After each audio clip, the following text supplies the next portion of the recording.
Welcome to 7 TV. ప్రతి అక్షరం ప్రజాపక్షం. నా పేరు అన్వేషణ. భారీ వర్షానికి వాగులో ఇరుక్కుపోయిన ఆర్టీసీ బస్సు. దారకొండ నుండి గుమ్మరేవుల వెళ్లే రోడ్డులో ఈ రోజు మంగళవారం మధ్యాహ్నం 3 గంటల సమయంలో మాదిగమల్లు గ్రామం వద్ద నర్సీపట్నం డిపోకి చెందిన ఆర్టీసీ బస్ వంతెన సమీపంలో ఉన్న మట్టి రోడ్డులో ఇరుక్కుపోయింది.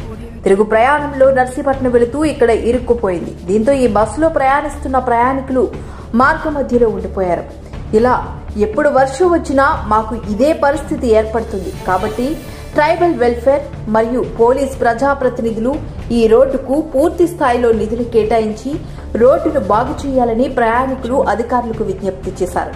అలాగే చుట్టుపక్కల సుమారు 23 గ్రామాల గిరిజన ప్రజలు ఇదే ప్రధానమైన రోడ్డు కాబట్టి ఇప్పటికైనా ప్రజాప్రతినిధులు గాని నాయకులు గాని అధికారులు గాని మా ఈ సమస్యను తక్షణమే పరిష్కరించాలని కోరుతున్నామన్నారు.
చూస్తూనే ఉండండి నిరంతర వార్తా స్రవంతి మీ 7 టీవీలో.